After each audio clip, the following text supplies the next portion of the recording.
पिछले वीडियो में हमने देखा है बहुपदों का जोड़ना, घटाना, गुणन और भाग। अब हम देखेंगे बहुपदों के मध्य पद तोड़कर गुणन खंडन करना। इसमें मध्य पद तोड़ करके गुणन खंडन करना की खास बात ये होती है कि इसमें 3 पद दिया रहेगा। जैसे पहला पद है हमारा x की घात 2, दूसरा पद हमारा ऋण 3x और तीसरा पद है हमारा 4। इसमें हमारा जो प्रथम पद और अंतिम पद है उसका गुणा करते हैं। तो प्रथम और अंतिम पद का गुणा क्या होगा देखते हैं। यहाँ पर 4x वर्ग, 4x वर्ग को हम ऐसे 2 पार्ट में विभाजित करेंगे कि ये जो हमारा दोनों पदों का जब जोड़ें या हम घटाएं तो हमारा मध्य पद यानी कि ऋण 3x प्राप्त हो जाए। तो इन दोनों पोर्शन में हम क्या डालें कि ये हमारा जोड़ने या घटाने पर ऋण 3x प्राप्त हो जाए। तो हम यहाँ पर अगर लें ऋण 4x और धन x लें, ये हमारा पहला पोर्शन हुआ और ये हमारा दूसरा पोर्शन हुआ। इन 2 पार्ट में हमने 4x वर्ग को तोड़ा और इसको अब देखिए एक हमारा ऋणात्मक और एक हमारा धनात्मक है। इसका मतलब क्या हो जाएगा, एक धन एक ऋण यानी कि घटेगा और चिन्ह हमेशा बड़ा का आता है। तो ये हमारा ऋण 4x में से जब हम धन x को घटाएंगे तो ये ऋण 3x प्राप्त हो जाएगा। तो ऋण 4x और x आएगा। अब चलिए देखते हैं इसमें। तो ये x वर्ग हमारा सेम वही रहेगा। ऋण 3x के जगह में हम लिखेंगे ऋण 4x और धन x, फिर अंतिम पद हमारा सेम रहेगा ऋण 4। ये तीनों मिल करके अब हमारा ये 4 पद बन गया। 4 पद में हम प्रथम 2 पदों को एक साथ लेंगे और अंतिम 2 पदों को एक साथ लेकर के उभयनिष्ठ निकालेंगे। जो भी चीज़ हमारा उभयनिष्ठ आता है उन चीज़ों को हम ध्यान से देखते जाएंगे और निकालते जाएंगे। देखिए इसमें x और x है इसलिए हमने x कॉमन निकाल दिया। अब हमारा बचा x, यहाँ पर x वर्ग में से x बचा और ये हमारा ऋण 4 बचता है। यहाँ पर से हमारे पास देखिए सेम हमारा यही राशि आने वाला है और कोई चीज़ कॉमन नहीं निकल रहा है, इसलिए हमारा ये धन 1 आ जाता है और x ऋण 4 हो जाएगा। ये धन 1 को ही कॉमन निकालेंगे। तो अब देखिए दोनों स्टेप में ये हमारा फर्स्ट स्टेप हुआ और ये हमारा सेकेंड स्टेप है। दोनों में हमारा ब्रैकेट वाली राशि x ऋण 4 उभयनिष्ठ है। इसमें भी वही है और इसमें भी वही है। तो हमारे दोनों स्टेप में से निकाल लेते हैं। x ऋण 4 को कॉमन निकाल लेंगे।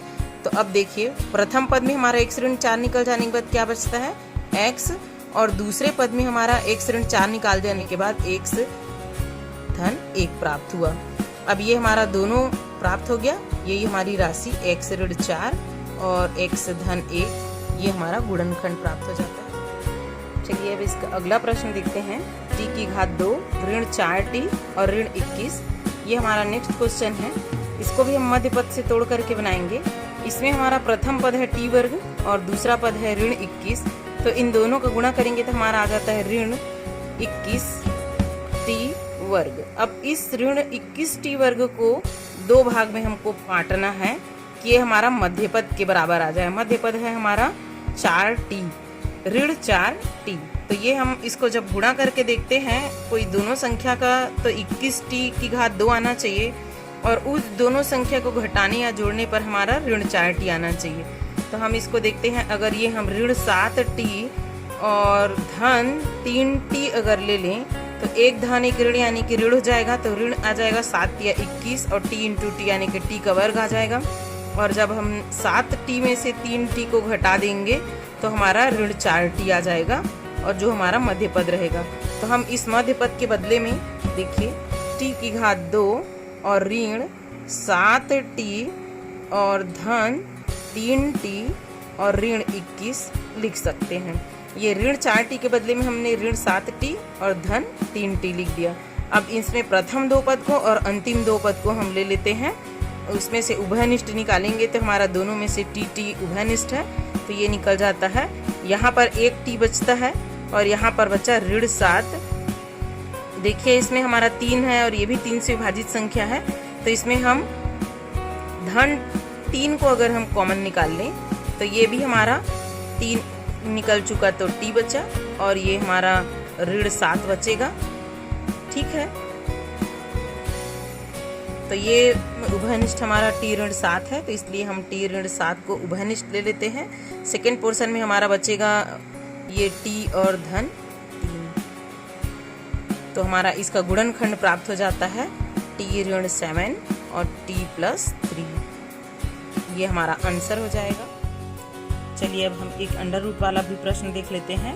हमारा प्रश्न है वर्गमूल 3y वर्ग धन 9y और धन 6 वर्गमूल 3। इसमें प्रथम पद, मध्य पद और अंतिम पद, ये अंतिम दोनों पदों का हम मल्टीप्लाई करेंगे तो ये हमारा हो जाता है, गुणा करने के बाद आता है वर्गमूल 3 और y वर्ग का गुणा हम 6 वर्गमूल 3 से करेंगे तो ये हमारा वर्गमूल 3 और वर्गमूल 3 मिलकर के 3 हो जाएगा। ये हमारा 6 होगा और ये गुणा होगा वर्गमूल 3 और वर्गमूल 3 का तो 3 और ये y वर्ग, तो इसमें हम लोग लिखेंगे तो 6 तिया 18 y वर्ग है। 18 y वर्ग को हम ऐसे दो भाग में तोड़ेंगे कि हमारा ये 9y आ जाए।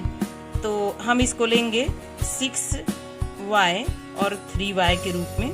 इसका दो पद हम तोड़ते हैं 6y और 3y के पद में, तो 6 तिया 18 y वर्ग हो जाएगा और जोड़ने या घटाने पर हमारा 9y आना चाहिए। तो 6 और 3 हमारा 9 आएगा। तो दोनों तरफ हम धन धन कर देते हैं तो 6y और 3y इसका बीच का पद टूट जाएगा।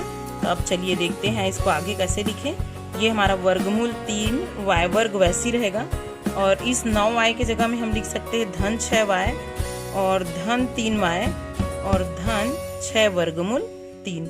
ये हम बीच वाले पद को बस दो पार्ट में तोड़े हैं, उसके बाद हमारी सेम राशियां हैं वैसी ही। फिर हम प्रथम दो पद से कॉमन लेंगे और अंतिम दो पद से कॉमन लेंगे। यहाँ पर देखिए इस 6 में हमारा अंडर रूट 3 छुपा हुआ है तो इसको हम खोलेंगे तो इस टाइप में लिख सकते हैं। पहला पद हमारा सेम अभी वैसी है वर्गमूल 3y वर्ग और इसको हम लिख सकते हैं 2 × 3y और प्लस 3y और प्लस इसको हम लिख सकते हैं 2 × 3 अंडर रूट 3। फिर ये हमारा आ जाएगा, दोनों में से हम ये वर्गमूल 3 है तो इसको हम वर्गमूल 3 को हम वर्गमूल 3 × वर्गमूल 3 लिख सकते हैं। तो एक वर्गमूल 3 को हम कॉमन ले लेंगे, इसमें भी है और इसमें भी y है तो हम वर्गमूल 3y को कॉमन ले लेते हैं। यहाँ पर हमारा केवल y बचेगा।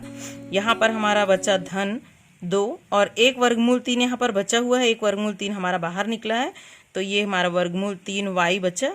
और फिर हम इसमें से दोनों में से 3 और 3 है तो हम धन 3 को कॉमन निकाल लेते हैं। तो यहाँ पर बचेगा हमारा y और यहाँ पर बचेगा 2 + 2 वर्गमूल 3, ये हमारा बच जाता है। फिर हम यहाँ पर देखिए दोनों ब्रैकेट में हमारा y धन 2 वर्गमूल 3y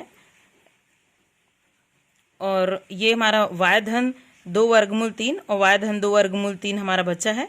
तो ये हमारा y धन 2 वर्गमूल 3 हम कॉमन निकाल लेते हैं और इसमें से हमारा बच जाएगा वर्गमूल 3y और धन 3।